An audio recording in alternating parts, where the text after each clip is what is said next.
Magsalita kasi kami nabubulol. Si Sir Mix nabubulol, si Sir Dungdung nabubulol. Ngayon, nabubulol na rin ako. Okay, so, Jovelyn Peñaflor, no, grabe yung actually, ang topic ko ngayon ay masipag. Pero bago ako magpunta, ang FSBC awardee, na-hit ko lang yan, wala pang isang linggo, na-hit ko siya. Okay, 4 months na ako dito sa Lynn Ingrid. So, sa dating company, naging top earner ako, naging Hall of Famer din ako. Okay? Pero dito sa Lynn Ingrid, one month pa lang, naglabas na ako ng brand new car. Okay? Ang tatlong car ko po lang dito sa ganitong industry. Okay? At dahil sa ganitong industry, nakapagbili ako ng bahay sa Cavite, nasa halaga po yun ng 6M to 7 million. Okay? Then napatayuan ko rin po ng bahay yung tatay ko, worth 4 million cash yun. 4 months lang ginawa. Okay?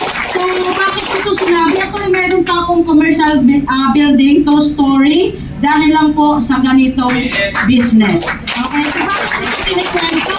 Gusto kong maintindihan at gusto kong malaman ninyo na ang pinasok ninyo ngayon sa Lynn Ingrid ay sobrang swerte nyo lahat.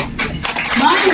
Kasi, ang mga kasamahan ko kanina, mga achievers at ako achievers, kung kayo po susunod sa amin, kung kayo po kopya sa amin, definitely, lahat ng mayroon kami, magkakaroon din kayo. Now, lahat naman masipag, tama? Yes. Pag masipag ka, kasama yung sakripisyo. Tama? Yes. So actually po, kanina si Sir Robert, medyo na ako kasi yung pamilya talaga pag-usapan, masyado kaming emosyonal, no? So ngayon kasi is 40th year birthday of my daughter, no? Pero nandito ako. This is the first time na wala ako doon. Okay? Pero pinaintindi ko siya. Sabi ko, anak, ngayon lang naman, bukas babawi ako.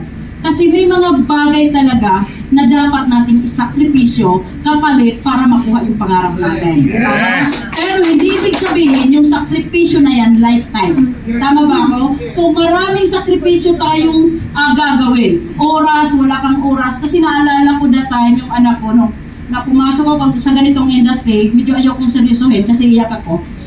Naiwan sa Iloilo, umalis ako madaling araw, alauna, no? Para hindi ako makita ng mga anak ko. Pumunta ako Manila, kasama yung asawa ko, jobless, homeless. Nakasakay kami sa bus, yung pamasahin namin sa bus, utang pa. Ngayon, nung dumating kami dito, hindi namin alam saan kami titira. Okay, so, ang ginawa ko, chat na lang ako ng chat sa mga naging kaibigan ko that time, buti may isang sumagot. Sabi ko, okay lang ba makitira kami? Sabi niya, sige, okay lang. Akala niya ako lang, kasama pala asawa ko. So, inisip niya, ang dami ko, dalawa pala kami palamunin. Parang na gano'n. Okay, so that time, nakitira kami sa Las Piñas, grabe yung yung anak ko, iniwan ko na hindi na alam na alis kami. Tumawag ang anak ko, sabi niya, Mama, akala pamilya tayo, ba't mo kami iniwan? Doon yung deepest why ko na ang hirap pag walang pera. Kasi ang pera pwedeng maglayo sa mga mahal sa buhay. Kung wala kang pera, kahit hindi mo gusto, aalis ka. Kahit hindi mo gusto pupunta ka sa ibang bansa, kasi hindi man lahat ng nag-abroad masaya. Hindi lahat na ng ibang bansa masaya. Hindi po masaya na malayo sa mahal sa buhay, na ang mga mahal natin sa buhay, nasa ibang bansa, pag nagkasakit, wala pong aabot ng gamot. Gagapang yan sila para makainom ng gamot. Tama ba ako? Kaya kailangan po nating maintindihan na mahalaga din po ang pera. Huwag niyong sabihin na hindi mahalaga. Kasi hanggat nabubuhay tayo, kailangan ng pera. Huwag niyong sabihin na hindi madadala sa hukay, hindi madadala sa pagkamatay. Sino ba kasi nagsabing dalhin niyo? Iwanan niyo. Tama ba?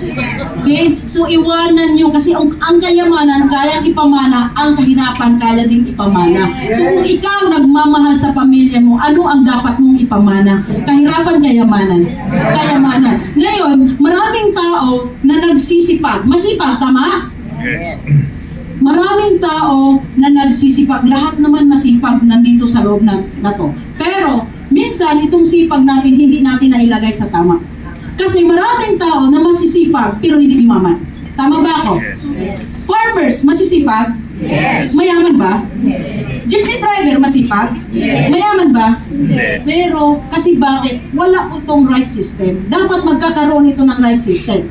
Now, ang problema sa atin, karamihan, ang sipag po natin, no? Hard work. Ang sipag po natin, minsan, masipag tayo or marami talagang masipag na tao na tinatrabaho ay 20,000. Pero sa usaping pagyaman, hindi masipag. Sa usaping pagyaman, tamad. Sa usaping pagyaman, inip na inip. O, tingnan nyo yung katabi nyo, tumingin na sa relo. Anong oras na ba? Di ba yun ang kalaban natin? Ang sisipag. Pag usaping pagyaman, wala kang oras. Pero pag sweldo 20, 30,000 ang sipag. Pero paano tayo yayaman na ang sobrang sipag natin pero ang sweldo natin o kinikita natin hindi naman kakayaman? Ulitin ko, hindi lahat ng kinikita ikinakayaman. May mga kita na hindi ka talaga yayaman kahit magtumbling ka. Pero may kita na ikakayaman pagsipagan mo lang. At yun po ay isa sa lean and green trading. Now, kung hindi ka magaling, sino dito ang nagsasabing magaling? Wala. Lahat nahiya. Okay, so kung hindi ka magaling, bawiin mo sa sipag. Bakit? Pag masipag ka, ginagawa mo araw-araw, tandaan nyo, gagaling at gagaling ka. Kaya lang hindi ka naging magaling kasi hindi mo sinisipagan. Ulit-ulitin yung gawin. Mag-invite araw-araw. Manage ka araw-araw. Why? The more na magkaroon ka ng failure, the more you are closer to success. Huwag mong i-avoid. Kasi part talaga ng success yan. Kaya yung mga masisipag, tas may right system, kagaya ng mga kasama ko, ang sisipag, plus may right system sa lean and green. Yumaman ba? Yes! Yumaman! Na gusto kong i-mention ito, yung mga, lalo na yung busy o takto ko ba ko or no, tingnan niyo po example, ay hangang-hanga ako dito, bakit? Pilot, mayaman na, pero ang sisipag nila, kaya nung last month, ka-award talaga yung takto. Kipalapakan natin yung dapat yung sipag. Samahan mo ng right system. Yung system ng lean and green, tingnan niyo po ha, sa isang account pa lang, pwedeng kumita ng 2.1 million, ba't di mo inataw? Ba't di mo tinatrabaho? Tama ba ako? Pero pag pag-usapan 20,000 per month, ay grabe, overnight ka. Overtime ka. Tama ba ako? So mali, hindi natin nailagay yung sipag sa pagyaman. Kung masipag ka, matyaga ka, plus may right system, wala kang pupuntahan kundi yayaman ka. Ang tatlong klase ng tao. Unang-una, yung dreamer. Ito yung mga tipong tao, sana may sasakyan ako. Sana mayaman ako. Sana maganda ang bahay ko katulad niya. Sana kasing galing ko siya. Dreamer. Lagi lang sana. Kaya yung mga kaibigan yung nagko-comment sa mga post niyo, sana all. O yun, kasama yun sa... Sana all. Sana all lang yun. Okay? May pangalawang tao is yung tinatawag na the planner. Plano ito ng plano. Puro plano, drawing lang. Nag-join ako next week, balikan mo, wala rin. Next month na lang, balikan mo, wala ulit.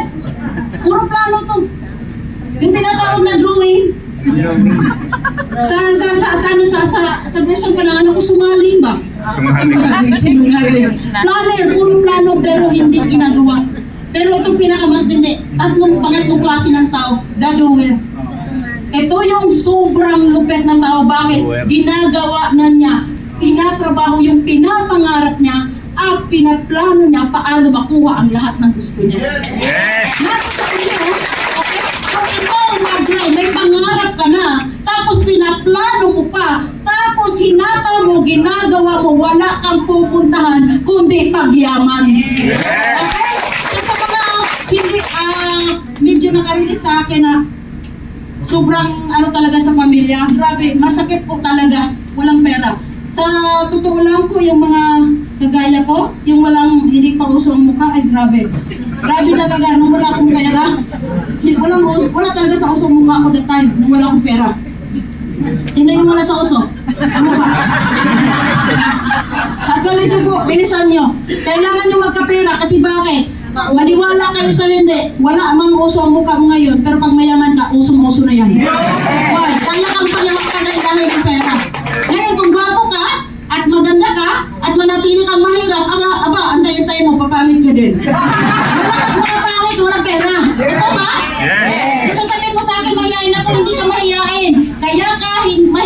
wala kang pera. Pero kahit bulol ka, kahit feeling mo pangit ka, may pera at tandaan mo, sobra mong confident. Kaya sa mga walang uso ang mukha, gaya ko, bilisan nyo para magka-uso. Kaya